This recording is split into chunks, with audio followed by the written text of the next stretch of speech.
Good morning, everyone. Happy snow day to you people in the northeast of America, maybe in other parts of the country too. I don't know, but a wonderful day to steig away and nice that we do over here and get you out of the house a little bit. Um, Today's shiur is Louis Nishmas Aaron Nachman Simcha Kohen Yushamor Chem B'Shem Slo Bracha Savish Mol Lib Bin Moshe Ben Yosef Ben Hashem Slav Aliyah and Refuah Shlema Ad Sar Bas Leah Chana Pesach Bas Yant Yisrael Ben Rachel Leah Rachel Bas Pesach Zalda Aram Yisrael Ben Risha Chai Bas Debe Bele Refuah Shlema B'Sel Shar Choli Yisrael and as a schus for Chali Tzvi Ben Rivka Shal Yehuda Ben Chai Yisar Bindo Shefer Bracha Bas Lacha and Perek and all their endeavors. And to everyone who's participated every day, it's to be a schus for everyone as well. Today we're learning Perek Gimel of Rosh Hashanah. Today and tomorrow we do Rosh Hashanah, and then on Wednesday we move into Tainus. I think, Tainus.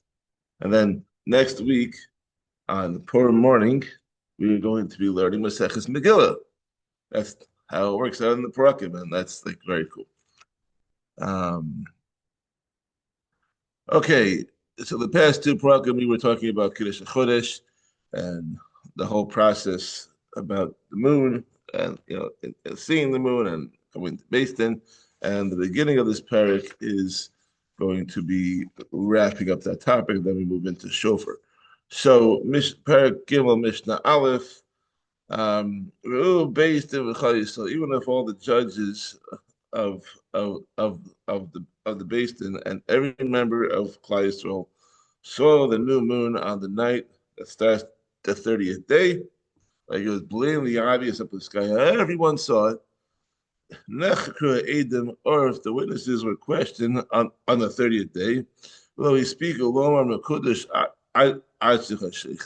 but in either case, the Beis Din did not manage to say Mekudesh, that it is sanctified until after it dark at the end of the 30th day. Then the outgoing month is a full month, meaning that the 30th day belongs to the outgoing month, making it full. And the next day, the 31st day, is Rosh Chodesh. Since Beis Din did not declare that the 30th day was Rosh Chodesh while it was still daytime, but you can no longer make that declaration at night because the night is possible for Eidos. Without that declaration, then the 30th day cannot become Rosh Chodesh, and so Rosh Chodesh is automatically delayed until the 31st day. So now we're going to talk about the procedure for how Kiddush Chodesh when the only people who saw the new moon were the judges of the Beis Din. You had no Edom coming from outside from anywhere. Just the ones who were in the Beis Din, like, oh look, there's a new moon. That's make Rosh Chodesh.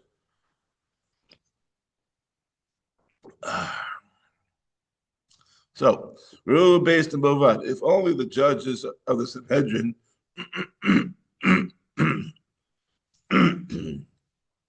excuse me.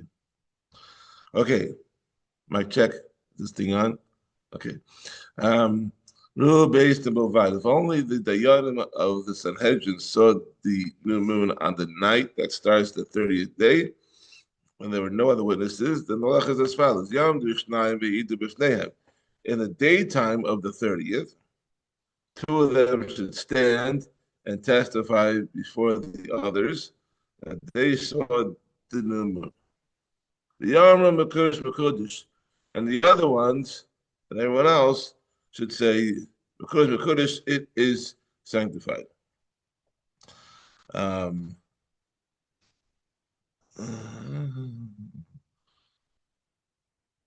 Right. So even though they could really do it by themselves, you still have to follow the procedure of having two Edom testify for the Beis Din.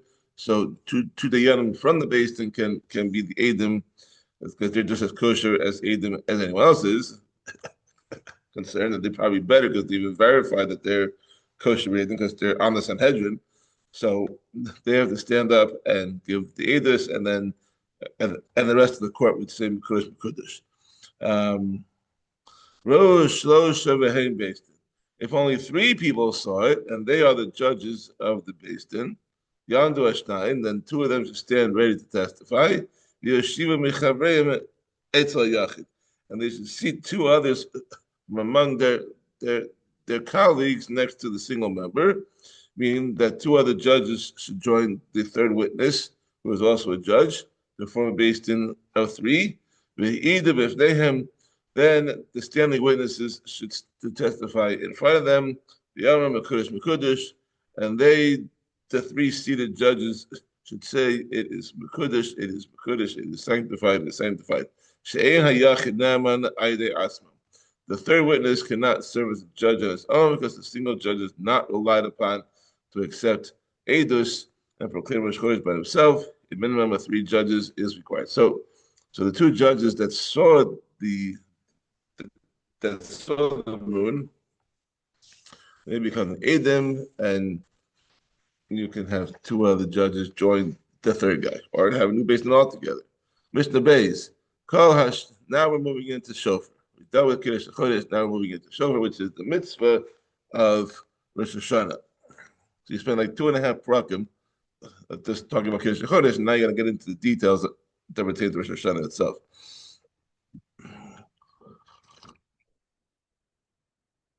The Mishnah Beis, here we go.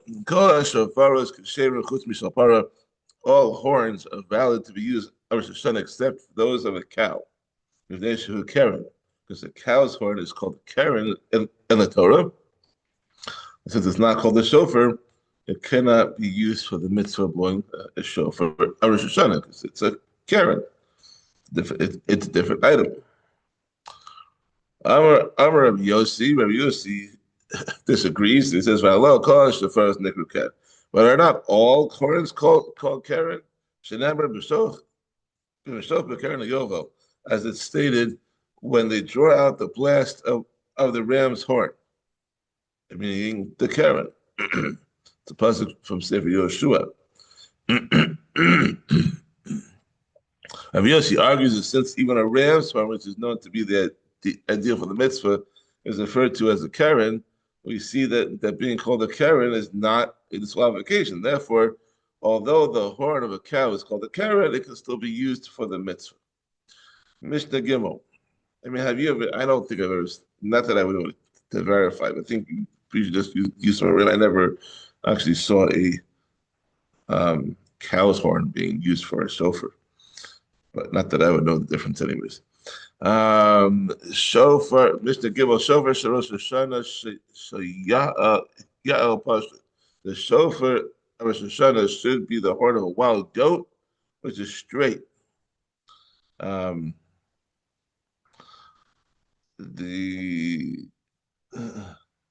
They want a straight one and not a curved one.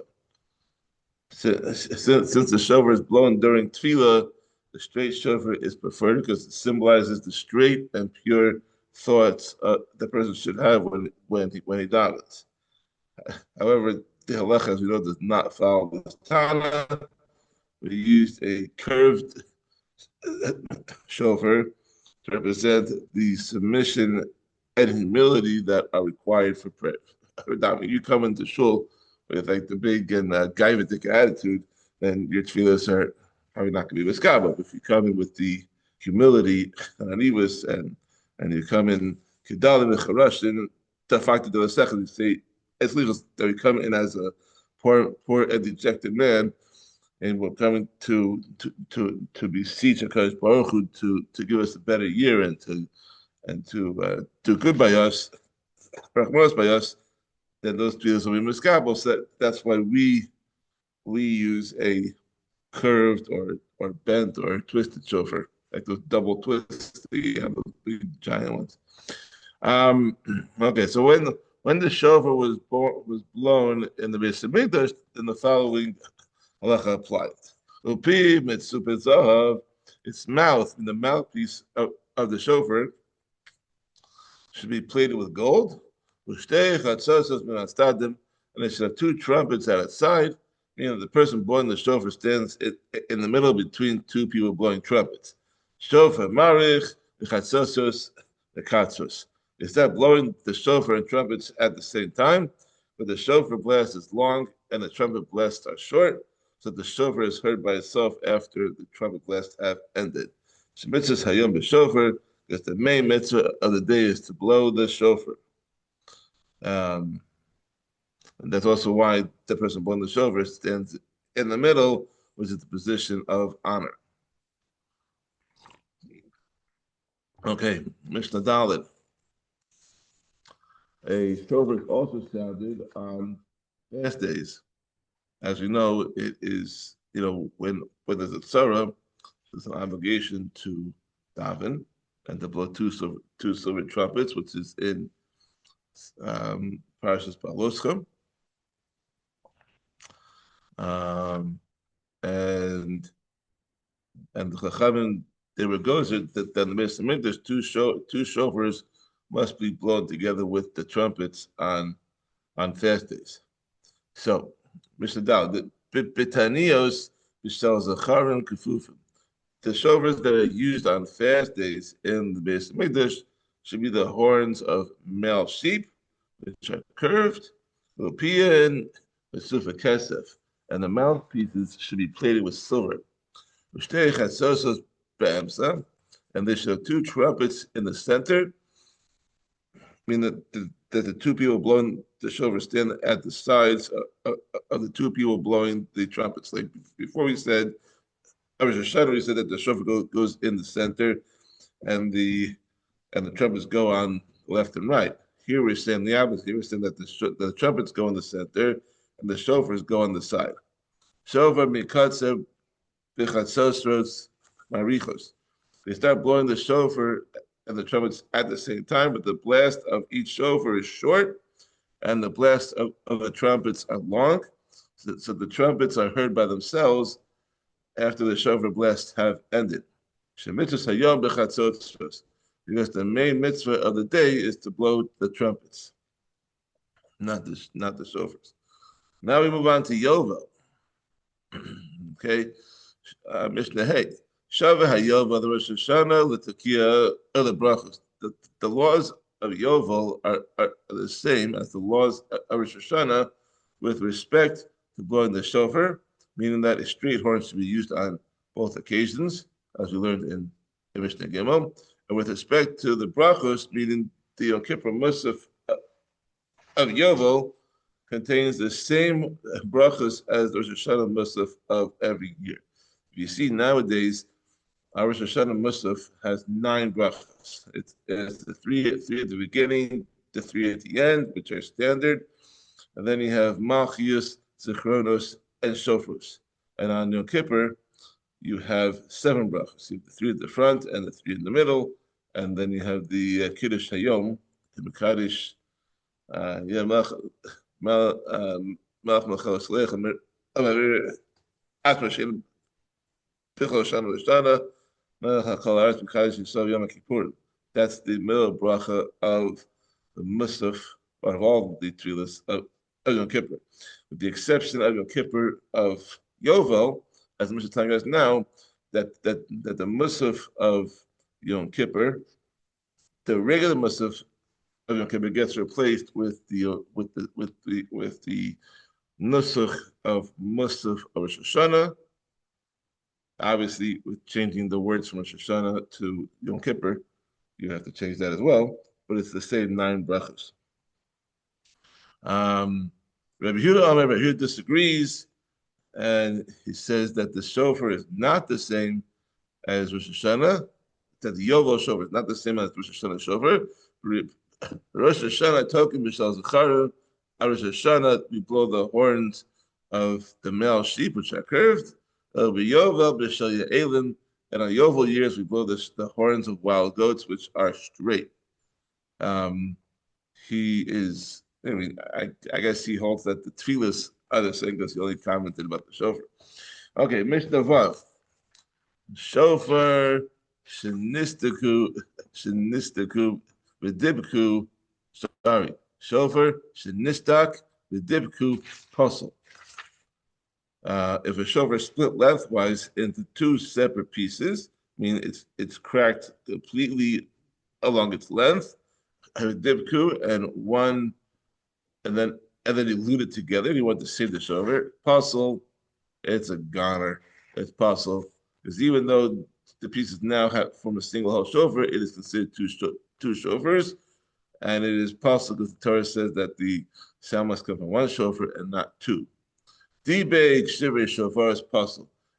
If you glue together the broken pieces of a shofar to recreate the original shofar, puzzle, no good. Next, Nikov, if a shofar developed a hole and the size of the hole is less than than half the shofar, the sasmu, and he sealed it up with a piece of a shofar, either from that shofar or from a different one. So the halacha is as follows: if the repair impedes the blowing, meaning that the sound of the repair shofar differs from the sound that the shofar made before it was punctured, it is possible. In love kosher, but if the repaired hole does not affect the sound, it is kosher. Okay, two more to go. Regarding one blows a shofar in a pit in the ground. Let's say Yosef at Tzaddik was in the pit, right? So he blows a shofar in the pit. Oh, the tocha dus or into a stone cistern. Oh, the tocha pitas or in a large earthenware barrel. In all these cases where the sound of the shofar creates an echo, then the halacha is as follows: Im kol shofar shama yatsa. If you heard the sound of the shofar without the echo, then good, all's fine and dandy. It's a kosher blowing. The im kol havara shama lo yatsa. But if you also heard the sounds of the echo along with the shofar sound, then he has not fulfilled his obligation because the sound of the echo makes it impossible to hear the actual shofar distinctly. Over similarly, if someone was passing behind a shul, base of some of the base and nesses, or if his house was next to a shul, shofar and he heard the sound of the shofar being blown on Rosh Hashanah, or the sound of the Megillah being read on Purim. See what week before Purim we're talking about Purim right now. In which case, since he was outside the shul, he might have intended to fulfill the mitzvah. So, if he had kavana to fulfill the mitzvah, great, then it's good. If he did not have kavana to fulfill the mitzvah, then it doesn't work. Even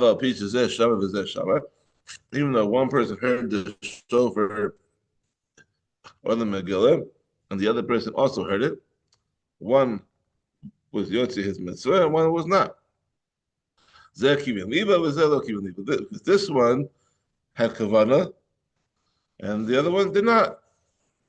And that's that. Interesting how we're translating over here libo, meaning his heart, as his mind. He directed his mind, his kavana to it. And libo is the heart, right? So you have to put your heart into it. We'll look into that later. Okay, Mishnah Ches. So we just finished our talking that the successful performance of a mitzvah depends on a person's kavana. So now we're going to talk about two historic events which the correct kavana was crucial. And this is a lead up to this week's to the Shabbos where we're going to read Parashat Zohar. The Torah says regarding the Mechelas Amalek, which we're going to read this on Purim morning. And it was when Moshe raised his hand that Israel was stronger, and when he lowered his hand, then Amalek was stronger. During the battle, Moshe raised his hands toward Shemayim in prayer, and as long as his hands are raised, the Jews prevailed in the war. But when he lowered them, then Amalek gained the upper hand. So the Mishnah asks, Moshe Oshos Milchama, Oshoros Milchama. Did the position of Moshe's hands make or break their success in the war? Certainly not. Elalama lecha lach, actually. Elalama lach. Rather, the pasuk is telling you, Kos man shayi Yisrael mistaklin klapi mala. As long as Klal Yisrael were looking up to Shemayim, V'shabadim as libam lavim Shemayim, and they subjected their hearts to the avoda of to their father in heaven, to Hakadosh Baruch Hu. Hayim is garbim, then they prevailed. They love Hayunofim, but when they did not do so, they fell. Moshe raised his hands to signal to the nation that they should all pray together. And therefore, specifically at those times, in response to Klal Yisrael's tefillah, Hashem was mechazed them and helped them to prevail over the enemy. And we see that Bisman is there too. The next story is about the Nechash and Nechoshes. Kiyotze b'davar ata omer. You can say something similar about this pasuk. Aseh lecha sra v'sima oso al neis hayakol nashu chara oso v'chai. Hashem said to Moses, make for yourself a fiery snake and place it on the pole, and it will be that all who are bidden will look at it and live. So the Mishnah asks, that's in Baaloscha, I believe. No, that's in Chukas. Does looking at a snake cause death or life? Certainly not. But rather, the pasuk is teaching us that as long as Klal Yisrael are looking upwards, and they're subjecting their hearts to the avoda of Hashem and Shemayim, was Hashem, then they were healed. In love, but when they did not do so, they withered away. The snake served as a signal to the Jews to daven together. Once they focused their attention on the snake and heeded its message, then they were healed. So now, going back to the halacha regarding shofar, cheresh shota v'katan, a deaf person, a deranged person, and a minor, ein motzina es rabbi de chavasan, they cannot cause the public to fulfill their mitzvah regarding shofar because they are not obligated to do mitzvahs, and therefore the performance of a mitzvah is not effective for others. So this is the rule: whoever is not obligated to do a mitzvah cannot cause the public to fulfill the obligation to do that mitzvah. Thank you for joining us. We'll continue and wrap up Rosh Hashanah tomorrow. Rosh Hashanah. Have a wonderful day. Thank you.